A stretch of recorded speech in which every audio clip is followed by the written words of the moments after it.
Lorsque les Arméniens de Belgique parlent à leurs députés, lorsqu'on parle à Charles Michel, qui est un citoyen belge, qu'est-ce qu'on doit leur demander? On doit leur demander une chose qui me paraît extrêmement simple. Les droits des humains, des femmes, des hommes, normalement doivent être plus importants que l'acte de propriété que M. Charles Michel voudrait tant refaire reconnaître. Bonjour, vous êtes bien sur Arménologie, l'émission qui s'intéresse aux rouages de la politique et des médias. Aujourd'hui, Arménologie interview Hovhannes Kevorkian, le représentant officiel du Haut-Karabakh en France. Et oui, la France est l'un des rares pays où le Karabakh est formellement représenté. L'une des dimensions particulièrement uniques de la tragédie en cours est que les Arméniens du Haut-Karabakh n'ont le plus souvent pas le droit d'être représentés dans le monde, et donc d'être entendus alors que c'est leur sort qui se joue en ce moment. Aucun gouvernement ne parle à ses représentants et aucun gouvernement n'envoie ses propres représentants dans le Haut-Karabakh. C'est tout à fait unique. Les Palestiniens, par exemple, sont observateurs à l'ONU. Le Dalai Lama représente le Tibet en exil et il est accueilli un peu partout. Ce n'est pas le cas des habitants de l'Artsakh et c'est un peu comme si, en plus de les abandonner à un dictateur génocidaire, on leur demandait de disparaître en silence. La France fait en quelque sorte exception à cette règle puisqu'elle tolère un représentant du Haut-Karabakh. C'est tout à son honneur et j'aurai le plaisir de lui parler dans un instant. J'ai voulu parler cette semaine à cet ambassadeur du Karabakh suite à 2 déclarations publiées par son gouvernement. Ces déclarations révèlent une insatisfaction croissante par rapport au cours pris par les négociations en cours à Bruxelles. Je n'en dirai pas plus et je vous propose d'écouter dès maintenant Hovhannes Kevorkian. Bonjour, Hovhannes Kevorkian. Alors, Bonjour Nicolas Tavikian. vous êtes le représentant en France du Haut-Karabakh, de l'Artsakh, non? Et nous avons voulu vous interviewer parce que vous êtes vraiment au centre des questions qui nous préoccupent. Depuis le début de l'année, depuis que l'émission Arménologie existe, nous avons traité des relations, des réactions plutôt, et des actions de différents acteurs en Belgique, en particulier par rapport à la crise du Haut-Karabakh, par rapport au blocus en particulier, aux menaces sur le Haut-Karabakh, aux menaces de nettoyage ethnique et aux conséquences de la guerre. Donc finalement, nous parlons à quelqu'un qui est réellement une émanation, un relais du Haut-Karabakh en France. Et je vous remercie d'avoir accepté de participer à cette interview. Mais il y a eu aussi un événement d'actualité, même 2 événements d'actualité, puisque les autorités du Haut-Karabakh, le président et le ministère des Affaires étrangères, ont publié cette semaine chacun une déclaration. La première est en réaction à la déclaration de Charles Michel, donc le président de l'Union européenne, puisqu'il y a maintenant presque 2 semaines, le Premier ministre arménien et le dictateur azerbaïdjanais se sont rencontrés à Bruxelles sous l'égide du président de l'Union européenne et Charles Michel a fait une déclaration assez générale sur le cadre des négociations et vous nous direz comment vous avez réagi à ça. Et puis une deuxième déclaration cette semaine aussi, celle-là du président du Karabakh. Et cette déclaration-là était en réaction alors à ce qu'avait dit le Premier ministre arménien. Voilà. Alors, il y a beaucoup à déballer. On va essayer de faire des explications de texte, de comprendre où on en est dans les négociations et comment il faut interpréter tout ça. Avec plaisir. D'abord, un très grand merci de votre invitation. Euh, L'Artsakh, effectivement, par le biais de son ministère des Affaires étrangères, a réagi aux propos, à la déclaration tenue par le président du Conseil européen, M. Charles Michel, après les négociations qui ont lieu à Bruxelles entre le Premier ministre de la République d'Arménie et le président azerbaïdjanais sous l'égide de l'Union européenne et donc de M. Charles Michel. Euh, et cette déclaration a été quelque peu étonnante pour nous, Artsakhiot, parce que elle ne reflétait absolument pas, ou dans ces déclarations, il n'y avait pas un mot sur les droits des Artsakhiot. On parle du règlement du conflit du Karabakh, tout en oubliant que le règlement du conflit du Karabakh comporte, sinon est basé, a été commencé presque, je dirais, parce que les droits de la population arménienne du Karabakh ont été bafoués pendant 70 ans, suivis d'un certain nombre Tout de à fait. pogroms. Là, vous parlez de la genèse du conflit à la fin des années 80. Je parle de la genèse du conflit parce que quand on attaque, quand on prétend de régler un conflit, on ne peut pas essayer de régler tout ce qui est question annexe sans vraiment se concentrer sur l'origine même de ce conflit. Laisser l'origine du conflit, la raison d'être de ce conflit sans règlement, ça veut dire ne pas régler le conflit. Ça veut dire faire semblant de régler le conflit. Et donc, nous avons l'impression aujourd'hui que toutes les questions sont évoquées, sauf le droit des Arméniens d'Artsakh. Or, non seulement c'est cet élément-là qui a poussé à ce qu'il y ait un conflit, mais aussi cet élément-là n'étant pas aujourd'hui réglé, et se pose avec d'autant plus de force que le Haut-Karabakh et l'Arménie aujourd'hui fragilisés, devenus vulnérables, le droit des Artsakhiot, le droit notamment à la vie, est encore plus mis en question, encore plus, se pose encore plus d'acuité. Donc la menace est encore plus présente. C'est la raison pour laquelle il nous a étonné que les négociations n'ont pas porté du tout sur cet élément. Deuxièmement, il y a un blocus qui dure depuis presque 5 mois aujourd'hui, imposé par l'Azerbaïdjan contre la population du Haut-Karabakh. Il n'y a pas un mot, il n'y a pas un mot, malgré une décision de la Cour internationale de justice de l'ONU sur la mise en place de cette décision par M. Charles Michel. Donc, on a vraiment l'impression qu'aujourd'hui, tout le monde est concentré pour régler le problème ou la question de l'intégrité territoriale de l'Azerbaïdjan, et le reste, personne ne s'y intéresse. Le reste étant les droits des Artsakhiot, les droits des Arméniens, et en l'occurrence, là, je répète, le droit à la vie. Comment font Oui, les Arméniens d'Artsakh pour vivre dans un contexte où l'Azerbaïdjan fait tout pour étouffer cette population, et le blocus est là pour le prouver si jamais quelqu'un l'aurait oublié. oui. Alors, donc, votre impression, c'est que cette question, qui est effectivement la question centrale, et la question centrale, pas seulement pour les Artsakhiot, mais je crois pour les Arméniens en général, et en particulier en diaspora, on a les yeux braqués sur Stepanakert et sur le Karabakh. Donc, le sort des Arméniens du Karabakh, c'est la question centrale. Et ce que vous nous dites, c'est que ça n'est pas seulement dans les déclarations que cette question est oubliée, c'est aussi au cœur des négociations elles-mêmes. C'est-à-dire, on aurait pu imaginer qu'on en ait parlé, on ne l'évoque simplement que Charles Michel ne l'évoque pas dans la déclaration finale. En tout cas aujourd'hui, nous sommes dans cette situation et que personne n'en parle. Si vous voyez, quand il y a des déclarations des uns et des autres, mais au-delà même de Charles Michel, d'abord Charles Michel, mais pas seulement Charles Michel, mais là, puisque la déclaration faite par le ministère des Affaires étrangères était une réaction aux propos tenus par Charles Michel, je me suis concentré sur les propos du président du Conseil européen. Mais au-delà de la personne de Charles Michel, si vous écoutez bien les propos tenus par des uns et des autres, on parle d'une éventuelle reconnaissance de l'intégrité territoriale de tel ou tel État, et seulement d'un souhait, on exprime le souhait, on peut réécouter toutes les déclarations faites, hein, mais ça reste un souhait, c'est-à-dire ce n'est pas un accord, c'est un souhait qu'on exprime sur les droits des Arméniens du Karabakh et leur sécurité. Et là, vous Je, faites je référence aux suis navré, déclarations du Premier ministre arménien. je suis navré, mais le souhait ne suffit pas. Ce Oui, n'est pas garanti le souhait. Tout le monde souhaite quelque chose, mais le souhait ne suffit pas.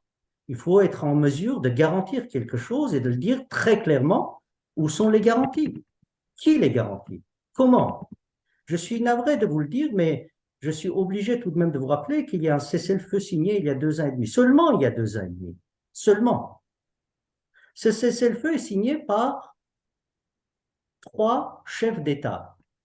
Aujourd'hui, ce cessez-le-feu est pratiquement dès le début, dès les premiers jours, est violé pratiquement toutes les semaines et aucun signataire ne respecte les engagements de ce cessez-le-feu. Comment voulez-vous que dans ce contexte, de nouveaux accords ou de nouvelles déclarations qui viennent être signées sous l'égide des uns et des autres puissent garantir davantage les droits des Artsakhiot et leur sécurité?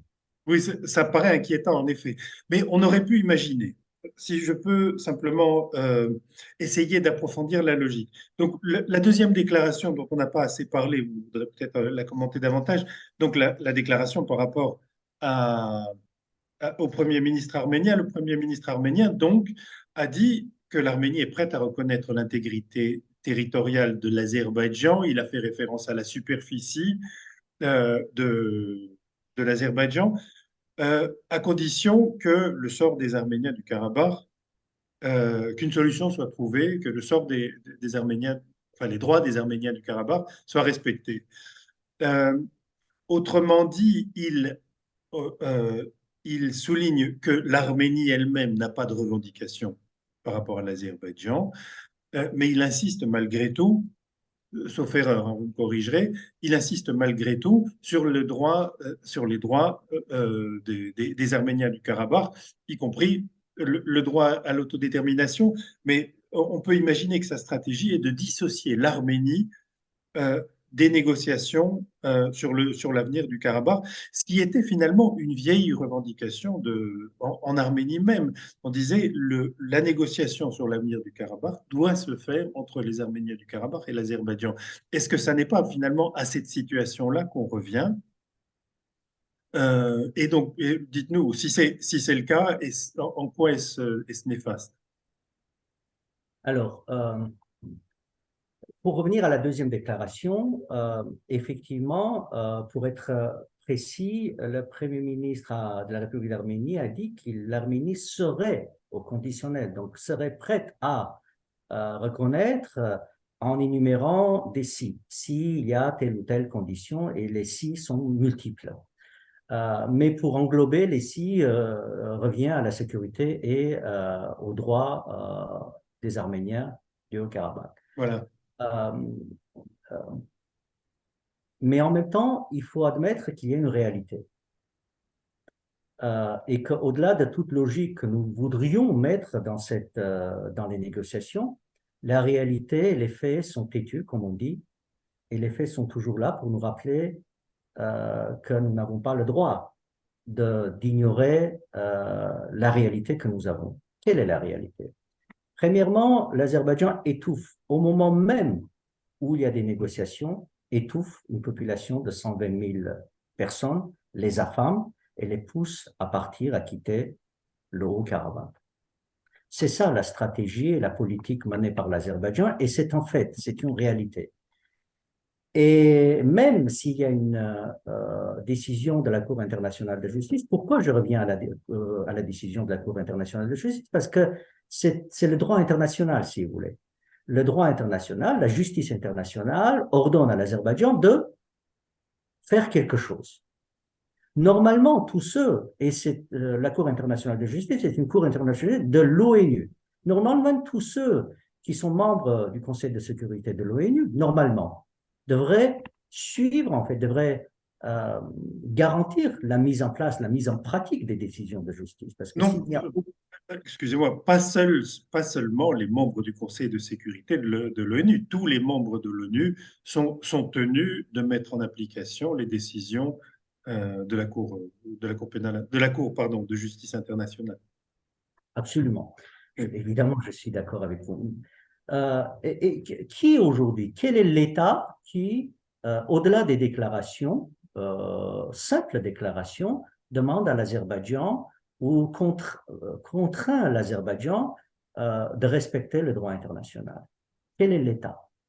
Dans cette réalité, une fois encore, ça ne relève pas de mon souhait, dans cette réalité, euh, où sont les garanties? Parce qu'il s'agit tout de même des mêmes États, des mêmes puissances qui aujourd'hui sont derrière euh, les pourparlers qui sont menés entre l'Azerbaïdjan et l'Arménie.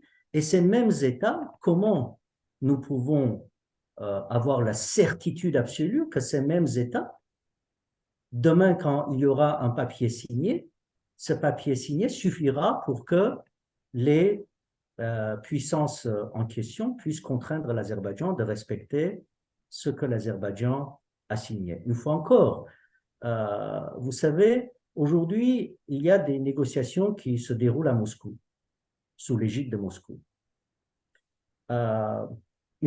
Il y a 2 ans et demi, sous l'égide de la même puissance, il y a un document qui est signé. Et nous tous, nous sommes d'accord de dire que cette puissance ne garantit pas la mise en place de ce document. Oui, Mais nous allons tout de même négocier encore une fois avec des conditions encore pires, sous la même puissance, des conditions. oui, Donc, la question qui se pose, avant toute chose, ce qu'on négocie, avant toute chose, en fait, au-delà du contenu des négociations, où sont les garanties? Qui garantit la mise en place de ce qui va être obtenu comme accord? Et aujourd'hui, personne a la réponse à cette question. Et donc, nous nous trouvons dans une situation où on a l'impression que finalement, l'Arménie vulnérable, aujourd'hui, est dans une logique de concession unilatérale, oui, sans obtenir en retour quelque chose. en effet. Et alors, donc c'est un constat, mais c'est un constat qui correspond à la réalité. L'Arménie est vulnérable, l'Arménie a été défaite militairement. Alors, comment est-ce qu'on peut dépasser cette réalité d'un point de vue pratique? C'est-à-dire, quelle stratégie permettrait de déplacer cette réalité euh, et faire en sorte donc que l'Arménie n'accepte pas ces pas en arrière, et surtout que ceux qui se sont posés en médiateurs ou même en force d'interposition, comme les Russes, satisfassent à leurs engagements. C'est-à-dire, comment est-ce quelle stratégie alternative est-ce que vous proposeriez? Euh,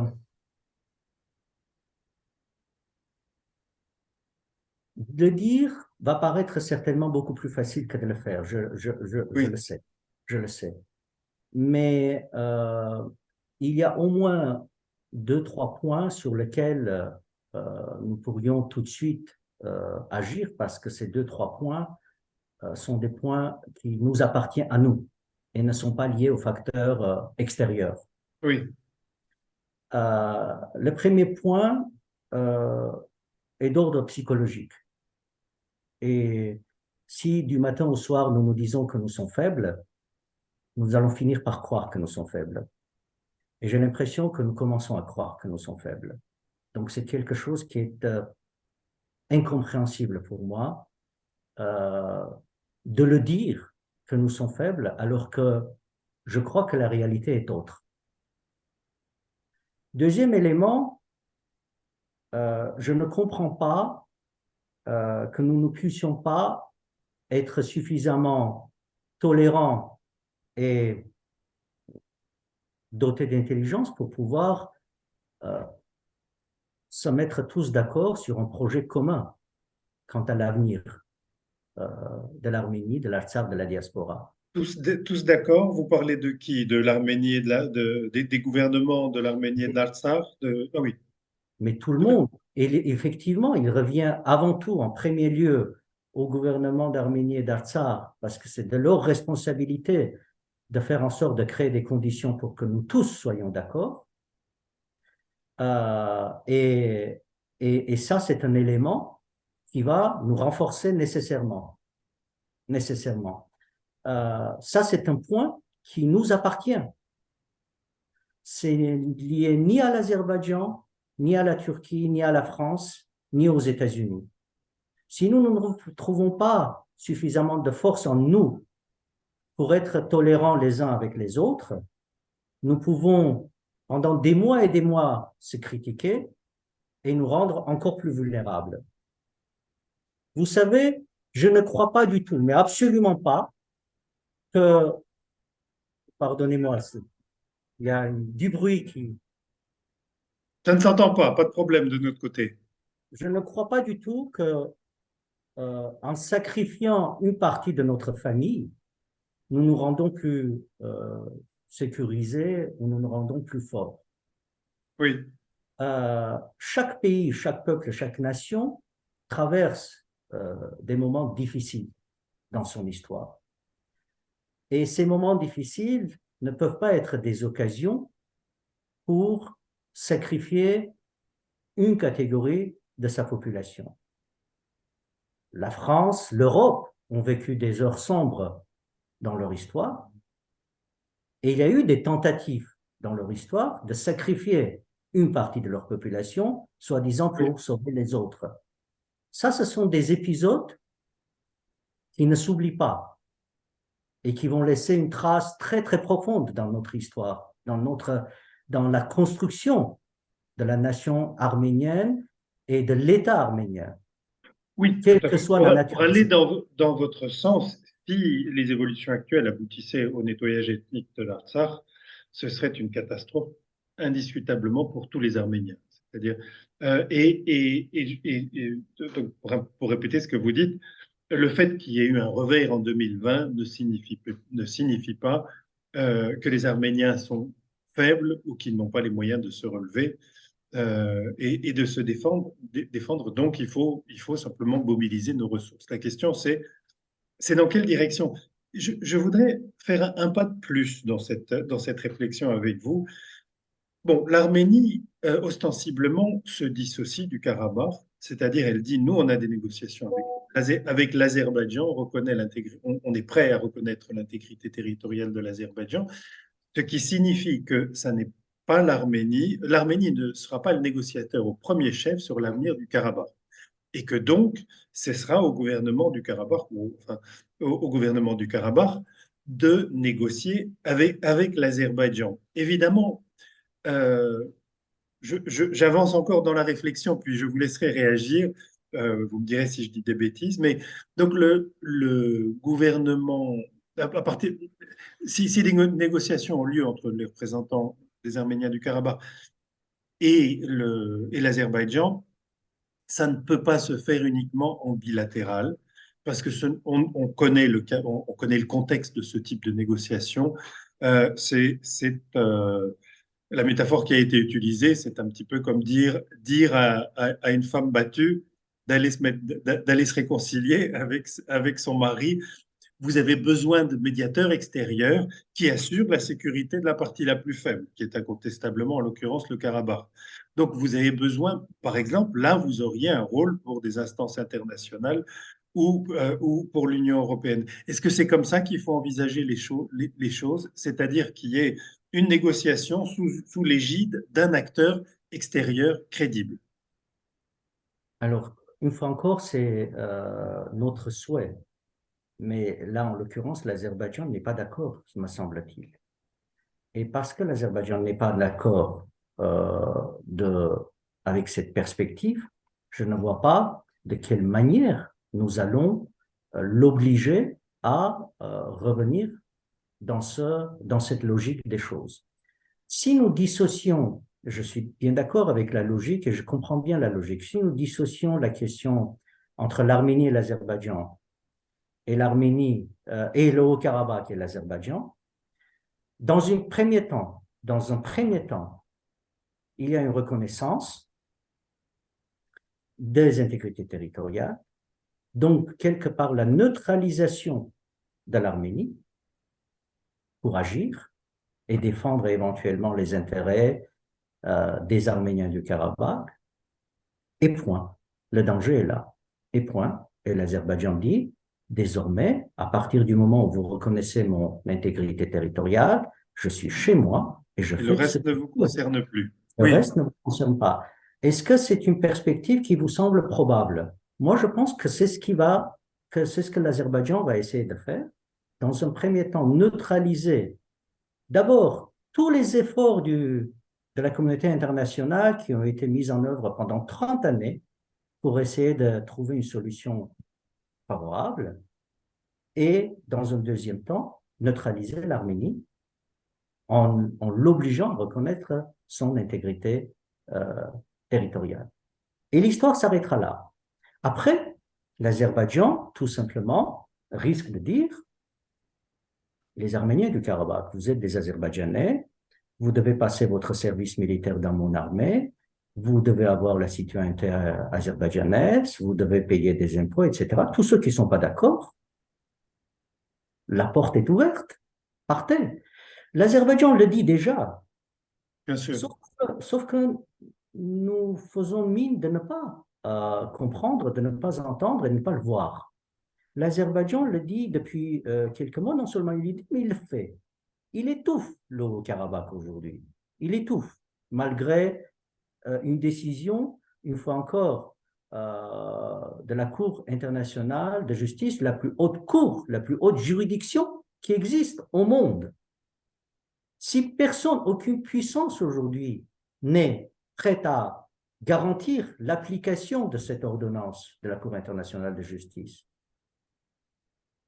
où sont les garanties qu'un papier signé sous l'égide de M. Charles Michel aura une force encore plus grande? Qui peut le Alors, garantir? mais qu'est-ce qui empêcherait le gouvernement arménien de dire nous sommes prêts à reconnaître la souveraineté de l'Azerbaïdjan sur l'intégrité des je ne sais pas combien de milliers de kilomètres carrés, à condition non pas uniquement que les droits des Arméniens du Karabakh soient respectés, mais qu'un processus soit mis en place sous l'égide de, par exemple, les Nations Unies, l'Union européenne, un acteur crédible qui est disposé, qui assure la sécurité et les droits des Arméniens du Karabakh en attendant la fin des négociations entre leurs représentants et le gouvernement de l'Azerbaïdjan. Un processus à la manière du Kosovo, enfin ça s'est fait dans beaucoup d'endroits différents, et qui peut, si tout se passe bien, aboutir à un statut intermédiaire créatif à l'européenne, et si ça ne se passe mal, si ça se passe mal, qui aboutit à l'indépendance du Karabakh. Oui, mais ça, c'est nos projets à nous et notre, on va dire, presque fantasme à nous. Nous voudrions que ce soit ainsi. Mais Oui, une fois encore, revenons à la réalité, l'Azerbaïdjan empêche à ce que ce soit ainsi. Et l'Azerbaïdjan aujourd'hui a une politique extrêmement claire. Il suffit juste de regarder, voir et être honnête entre nous-mêmes pour ne pas jouer avec les mots. L'Azerbaïdjan exerce aujourd'hui en cours un nettoyage ethnique du Haut-Karabakh. Il a fermé la route et dit aux Artsakhiot, aux Arméniens, si vous voulez partir, allez-y, mais vous ne pouvez pas revenir parce que vous n'êtes pas chez vous. oui. Euh, Compris, mais alors donnez-nous une perspective. Lorsque les Arméniens de Belgique parlent à leurs députés, lorsqu'on parle à Charles Michel, qui est un citoyen belge, qu'est-ce qu'on doit leur demander? on doit leur demander une chose qui me paraît extrêmement simple. Les droits des humains, des femmes, des hommes, normalement doivent être plus importants que l'acte de propriété que M. Charles Michel voudrait tant refaire reconnaître. Vous voyez, c'est moins important de savoir qui est le propriétaire du territoire du Haut-Karabakh que de sauver 120 000 Arméniens, Oui, 120 000 êtres humains. ce que vous dites relève de l'évidence, sauf dans les négociations internationales. Et, Non, sauf mais dans ces négociations internationales. oui, Parce que tout à l'heure, vous disiez le cas du Kosovo. Quand les Serbes ont commencé à mettre en place un étouffement du Kosovo, il y a une réaction telle qu'il a fallu sauver le Kosovo. Est-ce qu'aujourd'hui, un blocus ne suffit pas pour comprendre qu'il y a un étouffement de cette population? En fait, qu'est-ce qu'il faut de plus? Qu'est-ce qu'il faut de plus? Est-ce qu'il faut que, je ne sais pas, la moitié de la population du Karabakh soit massacrée pour qu'on comprenne qu'il y a une politique de nettoyage ethnique? Or, les négociations ne peuvent pas être menées uniquement dans une logique de sacrifice d'une population pour sauver l'intégrité territoriale d'un État, en l'occurrence arbitrairement, enfin l'intégrité arbitraire, Mais au contraire, les négociations internationales, s'il y a une coopération internationale dans le monde, l'homme, l'être humain, doit être au centre des préoccupations des uns et des autres. Oui, Les êtres oui, humains au Karabakh mais sont occupés assez rarement. pardon, Je vous en prie.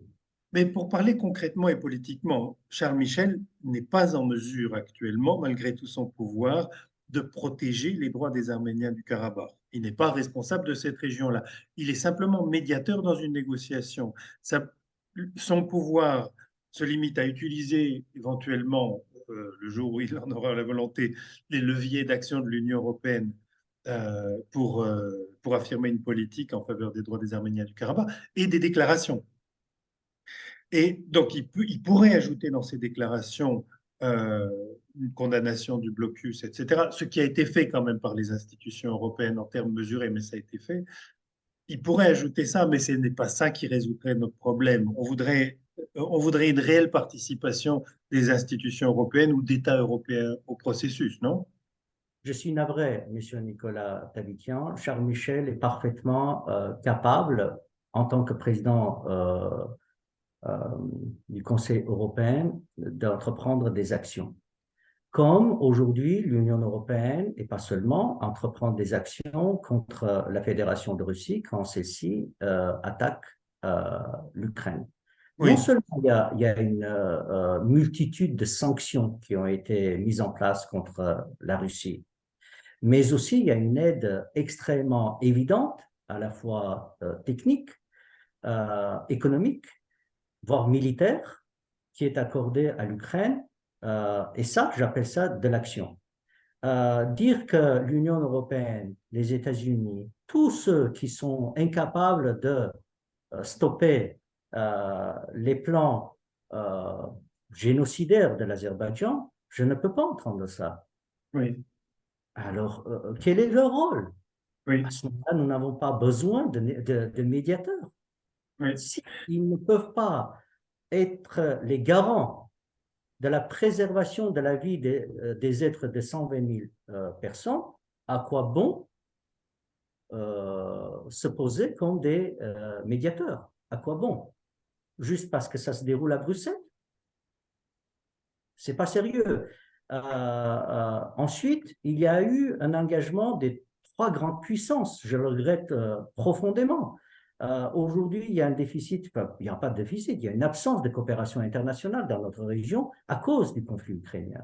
Pendant 30 années, la Russie, les États-Unis et la France ont coopéré ensemble pour mettre en place une série de mesures qui, normalement, devraient régler la question du Karabakh. Une de ces mesures a été unilatéralement par l'Azerbaïdjan violée, c'est-à-dire le non-recours à la force et aujourd'hui, pratiquement tous les jours, la menace de l'emploi de la force. Et sous cette menace, on essaie de plus en plus, pratiquement toutes les semaines, d'extorquer de nouvelles concessions de la part de l'Arménie.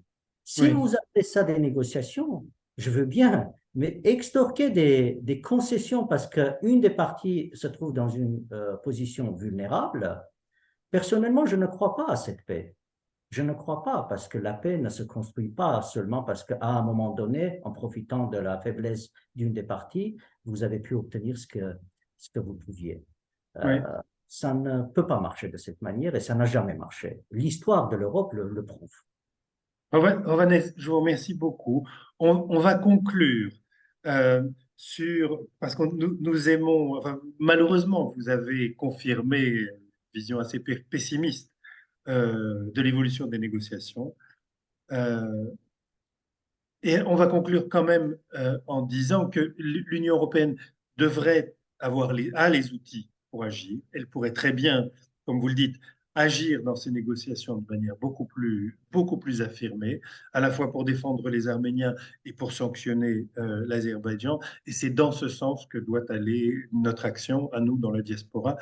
Et j'allais dire à tous les Européens qui tiennent à la crédibilité de l'Union européenne. Absolument, Nicolas Tavikian. J'ajouterais même que toutes les forces qui aujourd'hui, avec leur sincérité, se mettent au service des parties en conflit portent à leur tour une responsabilité de cet éventuel nettoyage ethnique qui verra le jour si jamais la fin de ces négociations, dans les faits, signifie l'abandon du Haut-Karabakh, l'abandon des Arméniens du Haut-Karabakh. Quel que soit, une fois encore, le nom qu'on donnera à ce nettoyage ethnique, demain, on peut très bien dire qu'il s'agit d'une évacuation des Arméniens pour sauver leur vie. On peut dire on les encourage pour qu'ils trouvent une meilleure vie ailleurs, en Belgique par exemple, en France ou ailleurs, ou en Arménie même. Quel que soit le nom qu'on donnera à cette politique, il s'agira d'un nettoyage ethnique, parce que tout simplement, il s'agira d'une déportation, en tout cas d'un déplacement forcé. La paix et la sécurité dans le monde ne peut pas se construire sur des cas de nettoyage ethnique, comme aujourd'hui, hélas, nous constatons au Karabakh, parce qu'une fois encore, le blocus qui dure depuis 5 mois, ce n'est pas un fantasme de notre part, c'est une réalité. Et contre cette réalité, depuis 5 mois, aucune puissance, à ce jour, au-delà des déclarations, n'a entrepris quoi que ce soit. Zéro mesure. Non, c'est tout à fait extraordinaire. Bien, sur cette note pessimiste, on va conclure l'interview. Merci infiniment, Ovanes. Bon Merci à courage vous. dans votre travail et puis on va rester en contact. Merci beaucoup.